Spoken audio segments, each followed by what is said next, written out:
Hey guys, क्या हालचाल। नया दिन नई शुरुआत। एंड आज के इस पॉडकास्ट में मेरे साथ है एक स्पेशल महाराष्ट्र मंडली जिसमें हमारे साथ जुड़ चुका है रोहित, शुभम, सुजित एंड दीपक।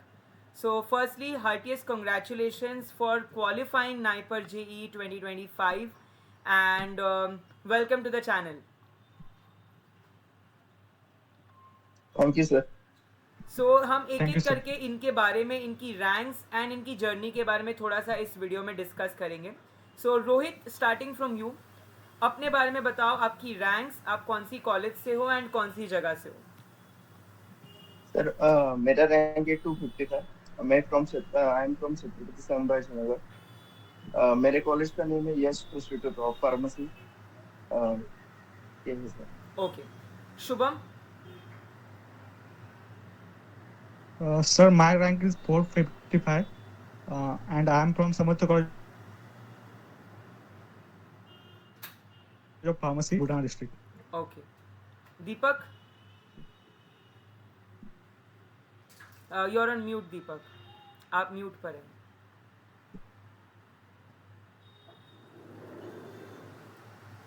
दीपक, आप म्यूट पर हैं, अनम्यूट कर। हाँ जी। Sorry sir. No worry. Sir मैं अयोध्या से बिलोंग करता हूँ। सर मैं SBS college of pharmacy Kanpur से पढ़ा हूँ और ओके। मेरी रैंक है 542। ओके। सुजित। सर मैं government college of pharmacy Ratnagiri से हूँ एंड करंटली मैं पुणे में रहता हूँ एंड मेरी एमटेक में रैंक 560 रही है ओके। और एमएस एमफार्म में मेरी रैंक 857 रही है। 857। ओके। रोहित, सबसे पहले तुमसे शुरू करते हैं। Yes sir. आपकी जब रैंक आई, आपने कब देखी? रात को? क्योंकि 2 बजे 2:30 जो रिजल्ट आया था, तो आपने रात को देखा नहीं या सर, सुबह देखा, और कैसा रिएक्शन था, थोड़ा रात सा बता रात को दो। नहीं देखा सर। ओके। सुबह मुझे कॉल आया था मेरे फ्रेंड का हाँ 8 बजे। जी। तब मैंने देखा ये रैंक क्या है। ओके, सुबह देखा आपने, और तो कैसा बहुत रिएक्शन अच्छा था? लगा मतलब कि रैंक आ गई। एक्सपेक्टेड था या एक्सपेक्टेशन से थोड़ा सा कम था, या मतलब यू आर सेटिस्फाइड? एक्सेप्टेशन था मेरा हो जाएगा बोल के, और मैं सेटिस्फाई हूँ क्योंकि ओके। पिछले साल मेरा रैंक 1200 के ऊपर था। तो ये साल मैंने ड्रॉप लिया था 1 साल का। ओके। तो उसमें स्टडी करके 255 रैंक आया, तो मुझे बहुत अच्छा लगा तो कि मेरा काफ़ी रैंक आ गया, अच्छा एटलीस्ट हो गैप, गया। फ्रॉम 1200 से 250 में गिरना बहुत अच्छी रैंक है, बहुत बढ़िया है इस हिसाब से। शुभम, आपने कब देखा result and how was the reaction? Mute पे है आप। सर, मुझे रिजल्ट का पता नहीं था, ओके। बट मैंने ग्रुप पे चेक किया, 7:30 बजे रिजल्ट लग गया था। करेक्ट। मेरा एप्लीकेशन नंबर डाला और पीडीएफ देख के भी बहुत खुश हो गया। मैं बहुत बढ़िया। सच्ची में, पेपर आसान था पर अनएक्सपेक्टेड रिजल्ट था। मैंने कभी सोचा नहीं था इतना रैंक आएगा मेरा। करेक्ट। पूरा अनएक्सपेक्टेड था मेरे लिए। चलो, अनएक्सपेक्टेड था। दीपक। जस्ट जस्ट हाँ सर, जी। हाँ ड्रीम जी, हाँ लाइक जी। जी ट्रू, सर। ऐसा था। सर आपका मैं कैसा सुबह देख रिएक्शन? पाया था। हाँ जी। सर मैं सुबह ही देख पाया था, करेक्ट। लेकिन बहुत ज़्यादा ज़्यादा चला गया। अच्छा। मैंने मैंने कानपुर में हॉस्टल लेकर पढ़ रहा था मैं। ओके। तो मैंने अपने मैंने अपने हॉस्टल वार्डन से कहा था कि सर मैं करेक्ट। इसमें पढ़ नहीं पाऊंगा, मुझे थोड़ा सा सेपरेट रूम दीजिएगा। तो करेक्ट। उन्होंने मुझे सेपरेट रूम दिलाया था और ओके। सबसे मतलब बचा करके कोई जानने न पाए। करेक्ट। तो क्योंकि कॉलेज से कि ये है कि दो दो रूम आप कैसे ले सकते हैं। तो ओके। लेकिन जब रिजल्ट आया था तो 542 मैंने काफी ज्यादा चला गया, क्योंकि मैंने सोचा था कि 100 to 100 के अंदर अगर आ जाएगा मेरा तो ओके। नाइपर मोहाली मेरा पक्का हो जाएगा और कुलूजी से मैं करने वाला हूँ। ओके। लेकिन अब इतना चला गया सर, लेकिन कोई बात काफी नहीं, थोड़ा आपको थोड़ा दुख गुवाहाटी भी हो आपकी रहा है इसके कैटेगरी लिए होगी तो ना। मे बी गुवाहाटी वगैरह में मिल सकता है, फिर भी इतनी बुरी भी नहीं है रैंक। देखो, मैं यही कहता हूँ, 600 तक 700 तक जो बच्चे होते हैं ना, सबकी आस पास ही होता है, आधा एक मार्क का डिफरेंस। सुजित, कब देखा आपने रैंक, और कैसा रहा आपका रिएक्शन? सर मैंने तो रिजल्ट मतलब मोस्टली मॉर्निंग में ही देखा, क्योंकि रिजल्ट जो है रात को मतलब वेटिंग कर कर के थक गया था पूरा कि कब रिजल्ट लगेगा, कब करेक्ट। रिजल्ट लगेगा। करेक्ट। तो करेक्ट। मॉर्निंग को मैंने देखा कि ग्रुप पे मैसेज चले रहे, रुक ही नहीं रहे। बिल्कुल। तो जल्दी से मैंने वेबसाइट ओपन की, तो वहाँ से ब्राउज़र डाउनलोड करके अपना रैंक देख लिया। करेक्ट। तो रिज़ल्ट जो है मतलब काफ़ी ज़्यादा रैंक चली गई एमएस फॉर्म में, लेकिन लगा था कि एमटेक में ज़्यादा जाएगी और एमएस फॉर्म में थोड़ी अच्छी आ जाएगी रैंक, लेकिन ये थोड़ा-सा अपोज़िट हो गया। ऑपोजिट हो गया। तो कोई नहीं, जी चलो। बट ठीक है, रैंक्स इतनी आई है वो भी बहुत मतलब एक दो दिन के लिए वो थोड़ा सा लगता है कि यार हमने इतना सोचा था, थोड़ी सी कमाई, बट फिर बाद में एक्सेप्टेंस बहुत ज़रूरी है उस चीज़ की. So yes Rohit, sir. अब अगर मैं बात करूँ uh yes sir. Day in a life of Rohit as an aspirant, कि आप एक दिन में कैसे आपका स्केड्यूल था, तो आप अगर शॉर्ट में बता सकते हैं कि आप एक दिन में कैसे पढ़ाई करते थे, वीकेंड्स, वीकडेज, कुछ भी. सर शेड्यूल तो मेरा ये था कि मुझे टॉपिक कवर करने, दो तीन सब्जेक्ट या चार सब्जेक्ट में लेता था. उसको मैं एक अपने स्टिकी नोट्स पे लिख लेता था कि आज के दिन मुझे ये टॉपिक में से एक ये पॉइंट मुझे कवर करना है. वैसे मैं उसके पे चेक बॉक्स बनाता था और रोज टारगेट करता कि हर चेक बॉक्स में मैं टिक कर सकूं कि मेरा कंप्लीट हो गया. इसी हिसाब से मैं करता था. और वो उससे हो जाता था मेरा. मतलब वीक का टारगेट, मंथ का टारगेट अलग अलग था, डे का टारगेट था. उस हिसाब से मैं पढ़ाई करता था. लास्ट ईयर भी मैंने जब जीपैट का करा था, तेरे मेरा 270 रैंक था लास्ट ईयर में. थर्ड ईयर में भी मैंने जीपैट क्वालिफाई किया था. तो वो जीपैट का मुझे, फार्मा तो मेरा अच्छा ही था, बट नॉन फार्मा में मेरी प्रॉब्लम थी. तो मैंने पीके क्लासेस ज्वाइन करे थे. तो पीके क्लासेस का भी मुझे बहुत अच्छा सपोर्ट मिला. उन्होंने भी मतलब जो भी नॉन फार्मा की क्लासेस है वो बहुत अच्छे कराए, और फार्मा भी उनका बहुत ही अच्छा था. तो वो मुझे एक पर्सनल सपोर्ट है, और मैं इस हिसाब से मेरा आगे आ रहा है. बहुत बढ़िया. शुभम, आपके लाइफ के अगर मैं बोलूँ कि एक दिन को अगर आप ब्रेक डाउन करेंगे, जैसे रोहित ने कहा वो टारगेट करते थे चेक बॉक्स बना के, स्टिकी नोट्स, आपका क्या रहा था, आपका कैसा था? हाँ सर, मैं भी जीडीसी को फुल फॉलो करता हूँ. जैसे अभिषेक सर ने बताया था, आप बिल्कुल. सुबह उठते ही एक पर्ची बनाइए, पर्ची बना के आपका टारगेट सेट कीजिए, 4-5 वो टारगेट पूरे करिए. पूरे नहीं होंगे, बट जितने होंगे उतने अच्छे. और आज के दिन उतना होना ही बहुत जरूरी है. और वो टारगेट पूरे करते करते आप लेक्चर भी कवर करिए, रिवीजन भी करिए, और मेजर सब्जेक्ट को ज्यादा फोकस करिए. फार्मास्यूटिक्स, फार्माकोलॉजी, इस पर ज्यादा भर दीजिए. बाद में माइनर कर लेंगे. और उसी हिसाब से मैं वीकली देता था, मंथली देता था. और अपने जो एग्जाम होते हैं, मॉडल पेपर की बहुत हेल्प हुई है मेरे को. और आपकी भी, जो आपने जो सेशन लिए थे नॉन फार्माटेक के, जो करेक्ट. सब्जेक्ट लिए थे, लगातार कंटिन्यूस क्लासेस चलती थी आपकी यूट्यूब पर, मैंने एब्सोल्युटली. लाइव की थी. थैंक वो यू. वो भी बहुत हेल्पफुल थी.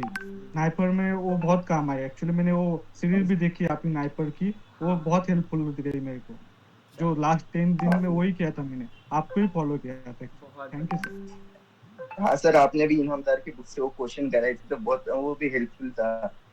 वहां से तो काफी थैंक यू सो आगे मच. थे लेकिन. दीपक, अगर मैं आपको बोलूँ कि टू जी सर. Break down your day, a day in a life of Deepak, तो आप कैसे आपका दिन ब्रेक डाउन करेंगे? सर एक तो क्योंकि सेपरेट कॉलेज रूम वाले थी, तो आप थोड़ा उस सा. रूम में कैसे पढ़ाई करते थे, जरा उसके बारे में बताइए. बिल्कुल. तो मैंने जब सेपरेट रूम लिया था, क्योंकि बहुत ज़्यादा दिक्कत हो रही थी, तो सेपरेट रूम ले लिया था. करेक्ट. उसके बाद सर कॉलेज भी जाना होता था, क्योंकि कॉलेज वाले भी थोड़ा परेशान करते थे कि बिल्कुल. कॉलेज नहीं आओगे तो 75% अगर कम हुआ तो भी इधर उधर का कुछ करेंगे. हाँ जी. तो उसमें भी 4 बजे तक तो केवल कॉलेज ही रहता था. उसके बाद मैं आता था, 1 घंटे का ब्रेक लेता था. उसके बाद जो भी सुबह का मैं टारगेट लिखा रहता था कि मुझे कंप्लीट करना है, उसको मैं अपना तैयार करता था. जो हो जाता था. उसके बाद जब रात में जीडीसी की क्लासेस पूरी बिल्कुल. बंद हो जाती थी, उसके बाद मैं अपना पढ़ता था. मतलब खुद का रिवीजन करो, क्योंकि वो ज़्यादा अच्छा है. बढ़िया. इस हिसाब से मैंने किया था. ये था कि अगर आप हावर्स देकर नहीं पढ़ पा रहे हैं तो कोई दिक्कत नहीं, लेकिन आपने जो टारगेट बनाए हुए हैं उसको आप फुलफिल करिए. एटलीस्ट टारगेट को अचीव करिए. बहुत बढ़िया. यस सुजित, सर. अगर मैं आपको पूछूं कि आपका एक दिन कैसा था, life of Sujit as an aspirant, a day, तो कैसा आप ब्रेक डाउन करेंगे आपके इस दिन को? Yes sir. मतलब मेरा शेड्यूल कैसा रहता था कि सुबह 7 बजे से मेरा रूटीन चालू होता था डे का. ओके. मतलब जब सेमिस्टर एग्जाम एंड हो गई थी तो एक करेक्ट. 7 बजे से लेके तो, और रात को मैं एक 12 12 बजे तक करता था मैक्सिमम स्टडी. तो शेड्यूल ऐसा होता था कि नाइट नाइट टाइम में कैसा है कि मुझे स्लीपिंग बहुत आती थी, तो मैं ओके. नाइट टाइम में एमसीक्यू लगा देता था, जितने भी करेक्ट. मैराथन हो गए या फिर दिन में जो टेस्ट मैंने दी है, फिर वो मॉडल पेपर हो या फिर कोई टेस्ट सीरीज हो छोटी, तो लास्ट में नाइट में उसके सॉल्यूशंस वगैरह देखता था, एक्सप्लेनेशन देखता था. तो बिल्कुल. वो काफ़ी मैनेज हो जाता था, मतलब स्लीप भी नहीं आती थी और पढ़ाई भी हो जाती और थी उसी दोनों बहाने टाइम. पढ़ाई भी. और हाँ, तो स्टिकी नोट्स, मतलब सुबह होते ही मैं स्टिकी नोट्स अपना रिवाइज कर लेता था कि रात के मैंने क्या स्टिकी नोट्स पेश किए और अभी भी मतलब बहुत स्टिकी नोट्स बन गए थे थर्ड ईयर से भी, और फाइनल ईयर तक आते आते काफ़ी स्टिकी नोट्स हो गए थे, तो ऐसा लग रहा था कि वो भी मेरे लिए एक बुक बन गई है अभी पढ़ने के लिए। बिल्कुल। लेकिन वो भी काफ़ी हेल्पफुल रहा कि लाइक कुछ वैल्यूज़ वगैरह होती तो वो याद हो गई थी, तो बिल्कुल। इतनी दिक्कत नहीं आई। और मैराथन वगैरह जो मॉडल पेपर हुए जीडीसी के, उसमें भी काफ़ी हेल्पफुल हुई। बिल्कुल, बहुत बढ़िया। अब हमारे साथ ललित भी जुड़ चुका है। सो ललित, अगर मैं आपको पूछूं to introduce yourself with your ranks, आप कहाँ से हैं एंड आपकी थोड़ी सी जर्नी बताइएगा, तो आपके बारे में थोड़ा सा हमारी ऑडियंस को बताइए। गुड मॉर्निंग सर, मेरा नाम ललित पुरानिक है और मैं बिलोंग करता हूँ जलगांव से, और मेरी नाइपर रैंक 627 है सर। सो और मैं अपना डे बताऊँ तो मैं सुबह जल्दी उठ जाता था, क्योंकि वो अर्ली बर्ड हूँ मैं, तो सुबह जल्दी उठ जाता था, 5-4 बजे उठ जाता था।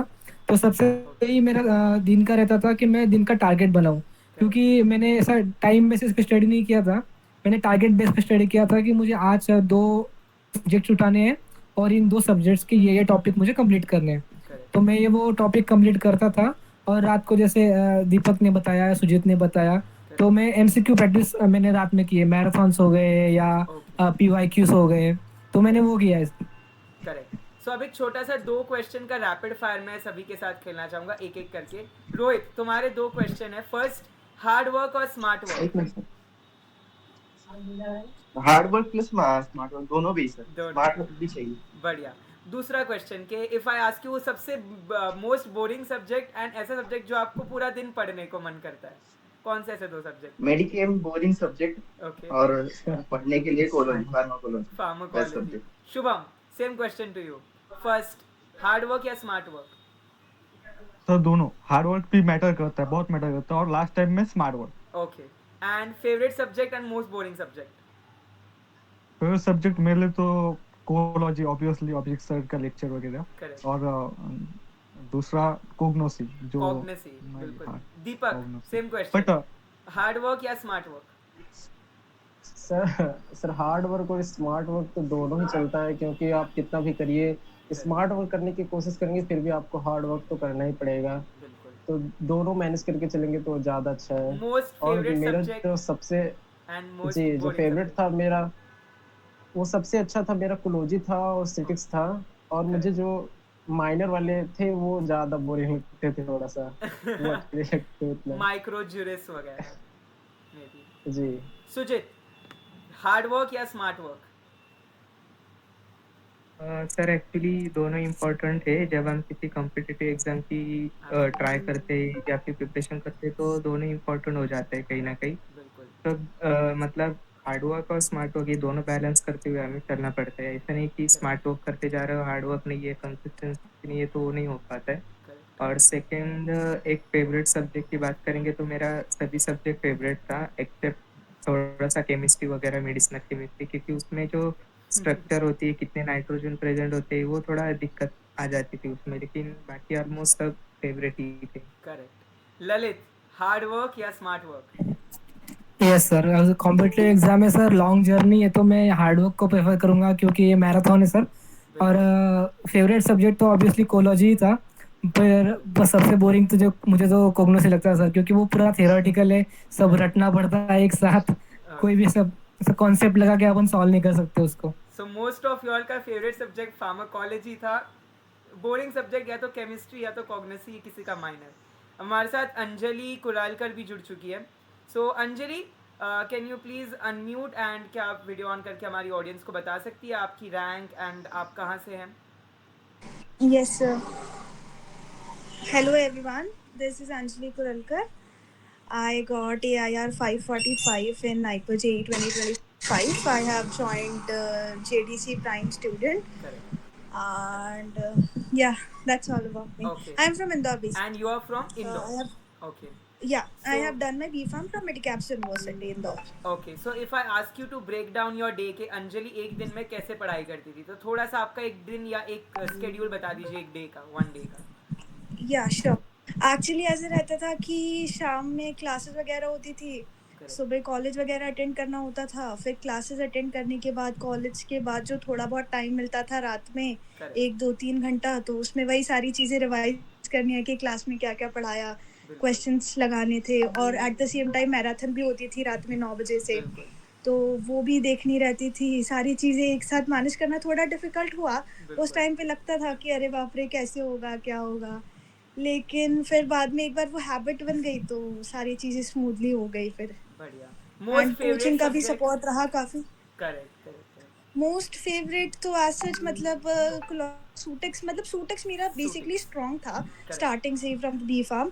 तो सूटेक्स में मेरा अच्छा स्कोर आता था। कोलॉजी में मुझे थोड़ा सा लगता था, लेकिन हो जाता था कोलॉजी भी। लेकिन कोग्नोसी और जो एकदम बिल्कुल ही विदाउट कंसेप्ट वाले सब्जेक्ट्स हैं जिनको सिर्फ लर्न करना है, करेक्ट उनमें मुझे बहुत डिफिकल्टी होती थी, बिकॉज उनमें क्योंकि उसमें बोरिंग कुछ भी कॉन्सेप्ट नहीं है, कोई एब्सोल्युटली ट्रिक से भी कितना ही रटना याद रख है सकता क्रैम है। अप करना है बेसिकली मग हाँ, अप करना है करेक्ट वो चीज़ थोड़ी डिफिकल्ट थी। बिल्कुल बहुत बढ़िया सो अब अगर मैं बात करूँ best pharmacy tips and tricks की या हमारे चैनल की, तो आप सभी कुछ बोलना चाहेंगे कि आपकी जर्नी में कुछ रोल रहा है, वेदर हमारे एजुकेशनल व्लॉग हो या नाइपर के व्लॉग हो। तो अगर मैं कुछ बोलने पूछूँ आपको कि क्या रोल रहा है, तो आप क्या क्या बोलना चाहेंगे थोड़ा सा? Rohit, starting from you. Sir मैं बोलना चाहूंगा कि आप जो कंसेप्ट मतलब जो ट्रिक बताते हैं वो बहुत मतलब अच्छे रहते हैं और प्रैक्टिकली एप्लीकेबल रहते हैं, तो वो बहुत ज्यादा हेल्प मिलती है। एमसीक्यू भी कराते हैं तो एक एक क्वेश्चन में आप अलग अलग सब्जेक्ट का मतलब बताते हैं थोड़ा थोड़ा थोड़ा थोड़ा हाँ थोड़ा, तो वो भी एक साथ में सारे कॉन्सेप्ट क्लियर हो जाते हैं और पता लग जाता है कि ये क्वेश्चन आ सकता है, ये मतलब इम्पोर्टेंट। ये सारी चीजें करके मतलब एग्जाम में हेल्पफुल ही रहता है बहुत। करेक्ट। शुभम, आप क्या कहना चाहेंगे? सर आप ना एक्चुअली हमारे बहुत बड़े रोल मॉडल हो आप। ओके आपका मैंने मोटिवेशनल वीडियो भी देखा है, ओके अभिषेक सर के साथ जो इंटरव्यू हुआ वो भी देखा है। हाँ उससे आपका आइडियल मानते ही मैं सब कुछ करता था, आपके थॉट्स पे फॉलो करता था। और चैनल है वो बहुत अच्छा है एक्चुअली, कोई भी एग्जाम हो और जो भी क्वेश्चन आते थे उसके आप मेमोरी बेस्ड क्वेश्चन लाइव आके लेते थे और बताते थे ये एग्जाम ऐसी हुई है, इस एग्जाम में ये क्वेश्चन आए। करेक्ट वो बहुत करेक्ट हेल्पफुल रहे थे। कोई देता नहीं था क्वेश्चन मेमोरी बेस्ड, जल्दी आते नहीं थे हाँ जल्दी, बट आप लाइव आके बताते कि ये क्वेश्चन आए थे, ये क्वेश्चन का ये आंसर था, और करेक्ट जल्दी सॉल्व करते। जी पैड के वक्त भी ऐसा हुआ था, हाँ नाइपर के वक्त भी आपने ऐसा ही किया है। और आपने ना बिल्कुल एक डेडिकेटेड सीरीज ही बनाई है नाइपर से, कि नाइपर से यस नॉन फार्मा से कौन से क्वेश्चन आते। एक्चुअली आपके करेक्ट जो क्लॉक के क्वेश्चन होते थे या जो क्वेश्चन होते थे उस पर भी आपने बनाया ना, वो बहुत हेल्पफुल बिल्कुल रहा है। क्योंकि नॉन क्लॉक जीडीसीबी में मिलते हैं बट बिल्कुल वो जल्दी नहीं प्रोवाइड करते, आपके जैसे रिकॉर्डेड होते थे तो रिकॉर्डेड करके करेक्ट मिल जाते थे। वो बहुत हेल्पफुल रहे हम। बढ़िया। Thank you sir. Deepak. Yes sir. Sir सबसे बड़ी बात ये होती है कि नाइपर में अगर आपको नॉन फार्मा पढ़ना है तो कहाँ से पढ़ें, क्योंकि कहीं से भी क्वेश्चन उठा कर दे देते हैं तो करेक्ट पता नहीं चलता है। लेकिन लास्ट में आपने बताया था, क्योंकि आप तो नाइपर मोहाली में रह भी चुके हैं तो आपको पता है कि कहाँ कहाँ से क्वेश्चन भी पुट अप हो सकते हैं। लास्ट में जो आपने बताया था कि ये टीचर यहाँ से बिलोंग करते हैं, उनके जो परफॉर्मा हाँ है उनको देखो, उनकी जो जो उनकी क्वालिफिकेशंस है उनको देखो, क्यूए में है कोई क्यूसी में है।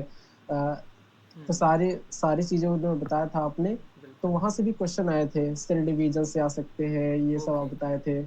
तो वो सब भी क्वेश्चन आए थे उसमें, एक दो क्वेश्चन तो ऐसे उठा करके आ गए थे, तो उसमें काफ़ी सारा हेल्प मिला था। नॉन फार्मासिस्ट तो सबसे अच्छा था आपका। बहुत बढ़िया। सुजित। Yes sir. मतलब नाइपर के टाइम में मैंने आपकी कुछ सीरीज देखी थी जो आपकी चल रही थी सुबह मॉर्निंग में 9:30 पे, दोपहर में भी हाँ आपकी सीरीज चलती थी करेक्ट और दोपहर में नहीं हुआ तो शाम के टाइम में भी एक आपकी सीरीज चलती थी। तो उसमें राइट मैंने आपका नॉन फार्मा टॉपिक जो है देखा था, मतलब कौन कौन से टॉपिक पढ़ने चाहिए और मार्केटिंग में कौन कौन से टॉपिक है। उसके बाद आपने एक पीडीएफ प्रोवाइड की थी नेम रिएक्शन वाली, वो भी काफ़ी हाँ हेल्पफुल हुई और उसमें से भी काफ़ी क्वेश्चन स्नाइपर में हाँ काफ़ी वर्ड मतलब जो सिंथेसिस था फर्स्ट सेशन उससे। का जो पेपर था हाँ उसमें नेम रिएक्शन से भी क्वेश्चन देखने को हाँ मिले थे। तो वहाँ से यहाँ की सीरीज देखने का कुछ तो फ़ायदा हुआ उसमें। और बाकी जो आपकी मोटिवेशन वीडियो रहती है कि ओके कौन से नाइपर अभी रिसेंट जो वीडियो रही है कि हाँ कौन से नाइपर में क्या है, मतलब करेक्ट उसमें सब मतलब जिसका जो रैंक है वो रियल आइडिया पता चलती है कि आपको मिल सकता है कि नहीं मिल सकता है, भले बुरा लगे लेकिन सच होती है वो बात। हाँ वो फैक्ट्स बताते हैं बिल्कुल। ललित। यस सर, मैं कहना चाहूँगा कि मैं पिछले 1 से 1.5 साल से मैं फार्मेसी टिप्स एंड ट्रिक्स के मतलब कांटेक्ट में आया।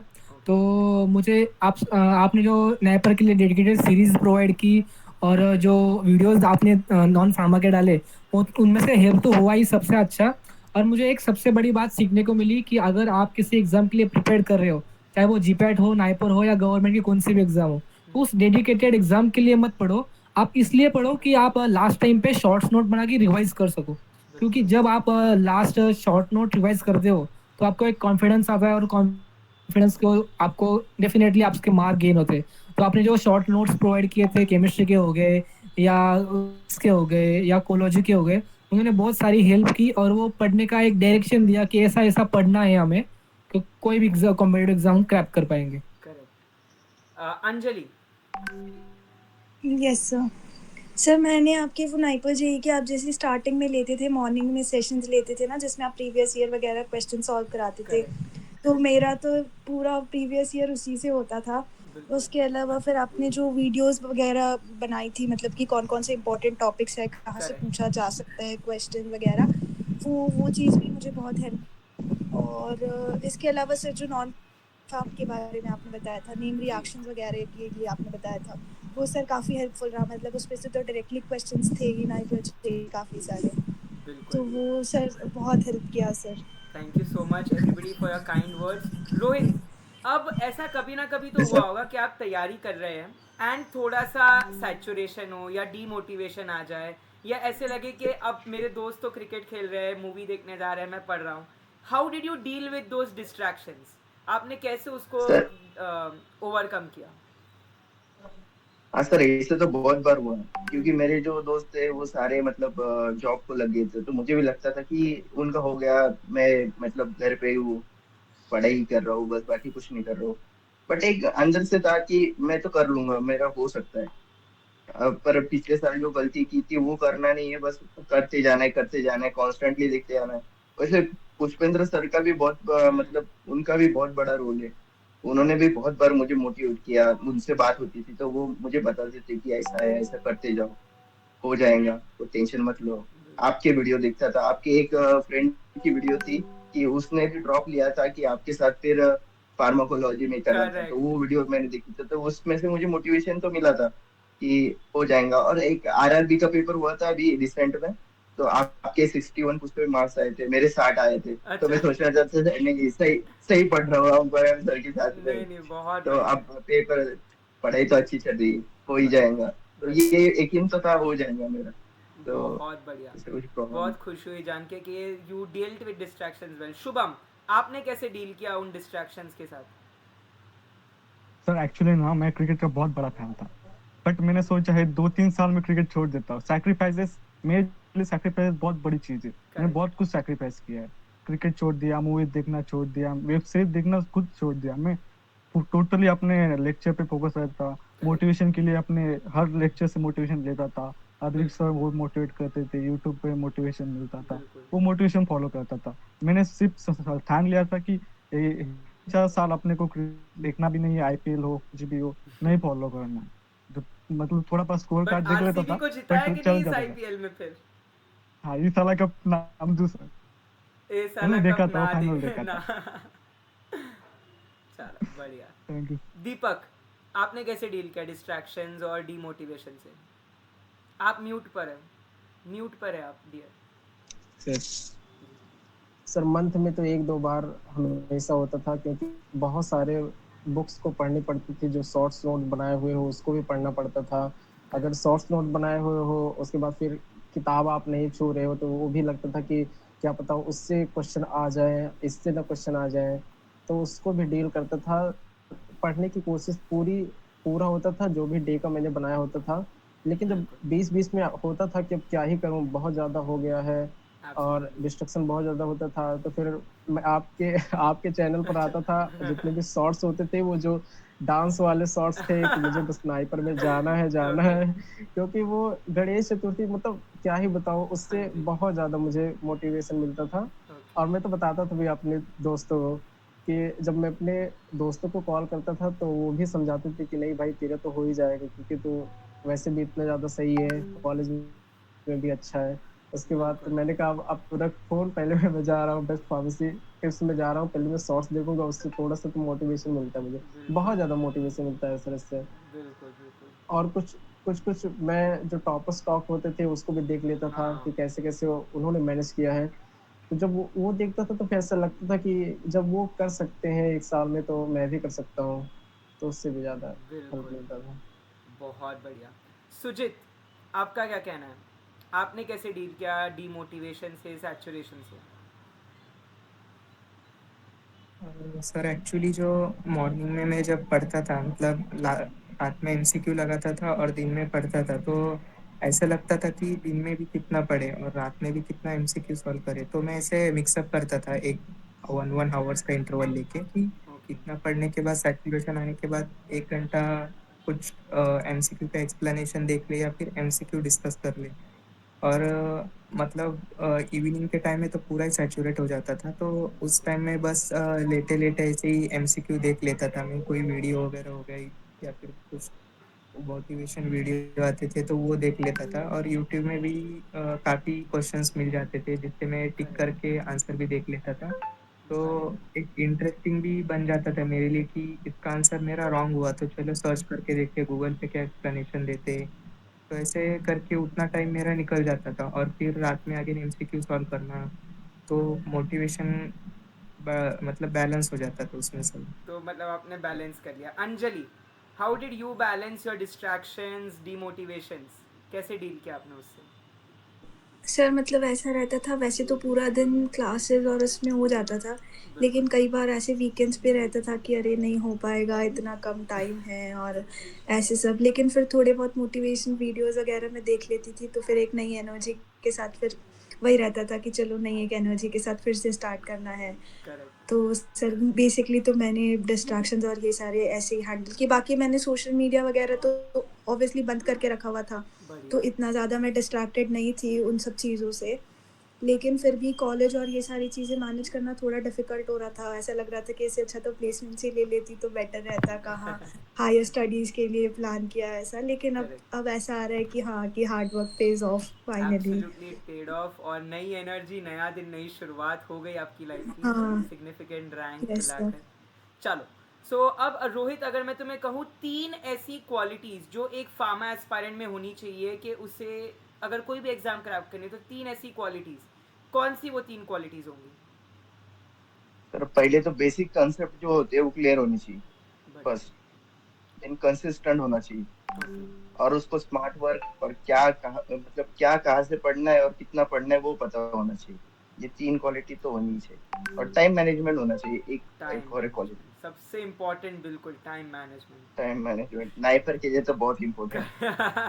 2 घंटे में 200 क्वेश्चन, 1 घंटे को हार्डली 36, एक क्वेश्चन को 36 सेकेंड ही मिलते हैं, मुश्किल होता है। शुभम, 3 ऐसी क्वालिटीज। आप म्यूट पर रेडी है, आप अनम्यूट करके बोल सकते, आप अनम्यूट अनम्यूट करके बोल दीजिएगा। हाँ सर। सर पहले तो डेडिकेशन होना चाहिए। बिल्कुल। आप डेडिकेटेड हो ना तो मोटिवेटेड ना हो तो भी मोटिवेट हो जाते हो। आपकी स्ट्रेंथ पता होनी चाहिए अपने को, और अपने का अपना प्लस पॉइंट है वो स्मार्ट वर्क करना, हार्ड वर्क करना, कंसिस्टेंसी चाहिए। और करेक्ट। टाइम मैनेजमेंट भी आना चाहिए, कौन से बिल्कुल। क्वेश्चन कितने जल्दी सॉल्व करने, तुरंत क्लिक होना चाहिए, एक्टिवनेस चाहिए। और मतलब नोट्स बनाते हो तो क्रिएटिविटी चाहिए, और हाँ बिल्कुल। अंडरस्टैंडिंग चाहिए, कंसिस्टेंसी चाहिए सर। बिल्कुल बहुत बढ़िया। दीपक, 3 ऐसी yes sir. Qualities. Sir fully dedicated रहना चाहिए और सेल्फ मोटिवेटेड भी होना चाहिए जो कि शायद मुझ में नहीं था। आपकी बार थोड़ा सा मैं भी गिर जाता था। और उसके बाद टाइम मैनेजमेंट बहुत ज़्यादा इंपॉर्टेंट है, क्योंकि नाइपर के लिए तो बहुत ज़्यादा। बिल्कुल। टाइम मैनेजमेंट तो बहुत इंपॉर्टेंट स्किल है। सुजित, 3 ऐसी क्वालिटीज तुम्हारे हिसाब से जो हर उसमें होनी चाहिए? यस सर, तो सबसे पहले क्वालिटीज मतलब किसी भी फार्मेसी स्टूडेंट के लिए उसके फील्ड से रिलेटेड बेसिक थिंग सबसे पहले पता होनी चाहिए, मतलब बहुत बेसिक थिंग जो पूछने पे आनी चाहिए पता नहीं। और बिल्कुल। सेकंड थिंग कि टाइम मैनेज करते आना चाहिए। एंड सेकंड थिंग, फार्मेसी एक ऐसा फील्ड है कि अपने फील्ड में रिसर्च की एक, रिसर्च मतलब बहुत रिसर्च कर सकते हैं फार्मेसी फील्ड में, तो वो एक मतलब ऐसा इंटरेस्टिंग थिंग होनी चाहिए कि हाँ मुझे रिसर्च करना चाहिए अपने और अंदर तक जाना चाहिए रिसर्च करते, तो वो एक क्वालिटी होनी चाहिए अंदर से ही। Correct. So with in concept clarity बहुत ज़्यादा ज़रूरी है, एक पॉइंट जो सभी ने बोला। अंजलि, आपके हिसाब से कौन सी ऐसी 3 क्वालिटीज़ हैं? यस मतलब मेरे अकॉर्डिंग तो वही कि बेसिक कॉन्सेप्ट से बहुत क्लियर होना चाहिए स्टार्टिंग से ही। दूसरी चीज़ है कि रिसोर्सेज भी बहुत मैटर करता है सर, कि स्टैंडर्ड बुक्स वगैरह ऑलवेज रेफर करना चाहिए कि जहाँ से हम पढ़ रहे हैं, क्योंकि कई बार हम शॉर्ट नोट्स के इसमें हम स्टैंडर्ड बुक्स रेफर नहीं करते, जिसकी वजह से कई बार हमें कंसेप्ट भी रॉन्ग डेवलप हो जाते हैं, जैसा बिल्कुल। मेरे साथ कहीं कहीं पे कुछ हुआ है। तो हाँ। मैं ये सजेस्ट करूँगी, और इसके अलावा सर डेडिकेशन कंसिस्टेंसी तो है ही, कि अगर कंसिस्टेंसी के साथ धीरे धीरे रोज़ भी थोड़ा थोड़ा हम स्टडी करते हैं तो एट द एंड तो काफ़ी मतलब इस लेवल तक पहुंच जाते हैं कि हाँ एग्ज़ाम क्लियर कर सकते हैं। Absolutely, absolutely. So last question before we end, या ऐसा कहूँगा कि गुरु मंत्र, अगर मैं आप सभी को एक एक करके पूछूं कि ऐसा कोई फीडबैक, ऐसा कोई सजेशंस जो आपको आपके जूनियर्स को देना हो, जो आपको आने वाले जो एस्पायरेंट्स हैं जो ये पॉडकास्ट देखेंगे, कि हाँ भाई हम रोहित सर, शुभम सर, दीपक सर, सुजित सर, अंजलि मैम से ये सीखेंगे, या आपकी कोई ऐसी गलतियाँ जो आप चाहते हो वो ना दोहराए, तो वो क्या होगा? आखिरी गुरु मंत्र from Rohit, starting from you. Sir पहले तो बेस्ट क्लास चूज करना चाहिए, जो भी मतलब अच्छा है वो, और उस पे मतलब यकीन रखना चाहिए कि वो अपने को सही कराएंगे। और कुछ मतलब जो यूट्यूब पे जो अच्छे चैनल है, आप जैसे चैनल है, उनका भी रेफरेंस लेना चाहिए। ये करेंगे आराम से करेक्ट। हो जाएगा। और रेफरेंस बुक्स पे ज्यादा फोकस करना चाहिए, बाकी के मतलब बिल्कुल। और बुक लेने से अच्छा। सो रेफरेंस बुक, जो रिसोर्सेज, बेसिकली आप ये कहना चाहोगे कि रिसोर्सेज अच्छे होने चाहिए। गुड वर्क, रिसोर्सेज अच्छे होने चाहिए। बढ़िया। शुभम, आपका गुरु मंत्र। हाँ सर, पहले तो ना डेडिकेशन पे चाहिए, अपने को अंदर अवेयरनेस चाहिए कि अपने को क्या करना है, कैसे पढ़ना है कुछ। करेक्ट। और ना क्लासेस चॉइस कर, अपने चॉइस से क्लासेस करने, उस क्लासेस से एक सर को फॉलो करना है। वो करेक्ट। सर जो बोलेंगे, जैसे कि अपने अभिषेक सर थे, जो करेक्ट। बोलते थे वो करना चाहिए। वो करेंगे तो सब हो जाता था।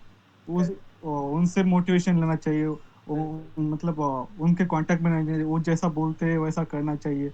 और बिल्कुल। रेफरेंस बुक, पहले तो हार्ड वर्क के लिए रेफरेंस बुक फॉलो करनी चाहिए, रेफरेंस बुक के नोट्स वगैरह जो भी, बाद में स्मार्ट वर्क करना चाहिए। और ऐसे ही रोज अपना दिन शुरू करते ही, रोज ना रूटीन फॉलो करते ही रोज पढ़ाई करनी चाहिए, रोज करना चाहिए। कुछ भी करने का, पर रोज करने का ऐसा दिन रहना चाहिए। करेक्ट। वो कंसिस्टेंसी। ऑफ नहीं चाहिए, कुछ कंसिस्टेंसी चाहिए। दीपक, आपका गुरु मंत्र। सर मेरा एक ही रहेगा कि आप कोई भी बुक उठाइए, लेकिन उससे थोड़ा थोड़ा आप नोट्स खुद से बनाया करिए। शॉर्ट्स नोट आप खुद बनाइए, क्योंकि लास्ट में ये होता है कि आप किताबें पलट रहे हैं और बहुत ज़्यादा फिर पलटना पड़ता है। इससे करेक्ट। अच्छा है कि अपना खुद का एक शॉर्ट्स नोट बनाइए, वो ज़्यादा अच्छा है। मैं तो यही कहूँगा, और सेल्फ मोटिवेटेड रहना भी ज़्यादा ज़रूरी है। बिल्कुल, बिल्कुल, बिल्कुल। सुजित, आपका गुरु मंत्र। Yes sir. सबसे पहले मतलब जब आप कोई कॉम्पिटिटिव एग्जाम की प्रिपरेशन करते हो, तो चाहे वो नाइपर हो या डीआई हो या एनीथिंग, तो एक बेस्ट मतलब होनी चाहिए क्वालिटी, एक कंसिस्टेंसी होनी चाहिए लगातार, मतलब आप उससे कनेक्ट होने चाहिए। अगर प्रिपेयर कर रहे हो, रिजल्ट चाहिए, तो करेक्ट। कंसिस्टेंट होना चाहिए इस चीज़ के लिए। और सेकेंड थिंग, मतलब आपको एक प्रॉपर गाइड होना चाहिए किसी भी कॉम्पिटिटिव एग्जाम के लिए, कि किस बिल्कुल। पाथवे से जाना चाहिए, कैसे शेड्यूल होना चाहिए, कैसी प्रिपरेशन होनी चाहिए। ये बहुत इंपॉर्टेंट है किसी भी एस्पिरेंट के लिए, कि एक प्रॉपर गाइड होना चाहिए। विदाउट सेल्फ करोगे तो एक प्रॉपर गाइड नहीं मिलता कि कैसे चले इस बात पे, कैसे प्रिपेयर करे, कैसे आगे बढ़े, तो वो आइडिया नहीं आती। बिल्कुल। बस इतना ही। अंजलि, आपका गुरु मंत्र। हाँ मतलब सर स्ट्रैटेजी गाइड वगैरह तो इम्पोर्टेंट है ही, लेकिन इसके साथ साथ अगर हमने डिसाइड किया है हमारा गोल, फिर बहुत सारे डिस्ट्रैक्शंस भी होते हैं। मतलब लोग बोलेंगे कि अरे क्या कर रहे हो, इससे कुछ नहीं होगा, ऐसा वैसा, but you have to stick to that कि नहीं, अगर डिसाइड किया है तो फिर कुछ भी हो करना तो है ही। तो वो चीज़, एक मोटिवेशन वो हमेशा साथ में रहना चाहिए, बिकॉज़ उसी की वजह से जो भी सारी चीज़ें हैं, रिजल्ट्स वगैरह सब उसी चीज़ से मिलेंगे। अगर हम थोड़ा भी डिस्ट्रैक्ट होते हैं फिर वो डाउन होने लग जाता है, तो फिर वो दिक्कत आती है। तो मेरे हिसाब से तो ये चीज़ है कि इम्पोर्टेंट है। एक चीज़ जो मैंने सभी यहाँ के जो ये नाइपर जेई के अचीवर्स है, रोहित, शुभम, दीपक, अंजलि और सुजित में नोटिस करिए ड्यूरिंग दिस पॉडकास्ट, तीनों में ही एक गोल है, एक डिसिप्लिन है उस गोल को अचीव करने का, और एक कंसिस्टेंसी है, क्लैरिटी है कि उन्हें पता है कि उन्हें क्या करना है. तो ये चीज़ मुझे आप पाँचों की बड़ी ही कॉमनली मैंने नोटिस करी, काफ़ी अच्छी लगी.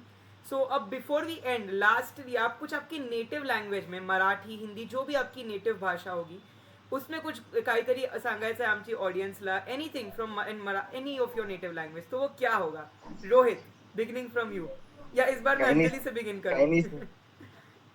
नाही सर, ओके, मराठी पाहिजे. चलो. सर काही नाही सर, आपल्यावर विश्वास ठेवला पाहिजे आणि करत राहिलं पाहिजे, रोजच्या रोज काम केलं पाहिजे, तेव्हा होईल. करेक्ट. और ट्रांसलेट कर दूं, अपने आप पे विश्वास रखो और रोज कुछ ना कुछ करते रहो. शुभम. हा सर, माझंही तेच आहे की स्वतःवर बिलीव्ह ठेवलं पाहिजे. आपण एकदा एक काही ठरवलं ते एक दिवसात नाही होणार, पण एकदा तरी नक्की होणार, त्याच्यावर विश्वास ठेवला पाहिजे बस, आणि करत राहायचं. शुभम ने कहा स्वतःवर खुद पे सेल्फ कॉन्फिडेंस होना चाहिए, एंड कोई भी चीज एक दिन में नहीं होगी, it requires a consistent effort. Deepak, आपकी भाषा सर धीरे धीरे, जी. Yes sir. Sir okay. शुद्ध हिंदी है तो मैं बताना चाहूँगा, मैं कहूँगा कि धीरे धीरे मतलब सारा कुछ पढ़ते रहिए, बिल्कुल. क्योंकि एक दिन में तो होगा नहीं, तो Correct. वो कंसिस्टेंसी बनाकर रखिए आप. और ऐसा मत छोड़िए कि एक दिन नहीं पढ़ना है, एक दिन ज़्यादा पढ़ हाँ. लिए, दूसरे दिन ज़्यादा नहीं पढ़ना है, तो वो आप बनाकर रखिए, वो ज़्यादा सही रहेगा आपके लिए. बहुत बढ़िया. सुजित, काय सांगायचं आहे ऑडियन्सला? Yes sir, Marathi. हो, मराठीमध्ये चालेल. तर ज्युनियर्ससाठी मला एकच सांगायचं आहे की तुम्ही जो पण अभ्यास करता त्याच्यामध्ये विश्वास ठेवा की तुम्ही हे करू शकता. की काही मुलं काय होतात की अर्ध्या ह्याच्यातच हे होतात की होणार नाही आमच्याकडनं, करेक्ट. की मध्ये अपयश आलं, नायपरमध्ये होणार नाही, मग ते प्रिपरेशन सोडतात मध्ये. तर तसं करायला नाही पाहिजे, ती कंटिन्यू ठेवायला पाहिजे. कारण हा स्टडी आत्ता नाही तर कुठल्या तरी कॉम्पिटिटिव्ह एक्झाममध्ये तो सक्सेसफुल आहे, त्याचा काही डाऊट नाहीये. बट एक स्वतःवर विश्वास ठेवला पाहिजे की कुठल्याही स्पर्धा परीक्षेची तयारी करता तुम्ही त्याच्यावर स्वतःवर विश्वास ठेवा, जे तुम्ही प्रिपेअर करा. एब्सोल्युटली. खूब चांगलं. सो सुजित ने ये बोला, जो हमारी हिंदी ऑडियंस है उनके लिए बता दूं कि कभी भी अपने आप को अंडर एस्टिमेट मत करना. कुछ जो भी आपने पढ़ा है कहीं ना कहीं कोई ना कोई एग्जाम्स में ज़रूर आपको काम आएगा. अंजलि, आपकी नेटिव भाषा कौन सी है? मराठी है मराठी सर. है. ओके. सो हाँ. बिकॉज आपने इंदौर तर मी बोला था, पण तो आई थॉट भी इंदौर से हो गया आप. नाही सर, महाराष्ट्रीयन हूँ. हाँ जी, बोल दीजिए क्या बोलना म्हणजे चाहते? मी पण हेच सांगेल सगळ्यांना की रोज करत राहा अभ्यास, आणि जे पण तुमची हार्डवर्क आहे, Correct. एक ना एक दिवस तर तुम्हाला त्याचा रिझल्ट नक्कीच यश दिसेल. भेटेल. हो, नक्कीच. So thank you so much Rohit, Shubham, Deepak, Sujit, Anjali and Lalit, जो फिलहाल लेफ्ट हो गया due to some network issues. And thank you so much for joining. मुझे बहुत ही अच्छा लगा आप सभी से इंटरेक्ट करके, आप सभी की नाइपर की जर्नी जान के. Wishing you good luck for your journey ahead. I hope आपको बहुत अच्छे अच्छे नाइपर्स में मिले, चाहे कोर हो, नॉन कोर हो, जो भी मिले, बट आप बहुत अच्छा करें लाइफ में. Keep up the good work. Thank you sir. Thank you sir Thank for you, sir. Giving Thank this you. Opportunity. Thank you.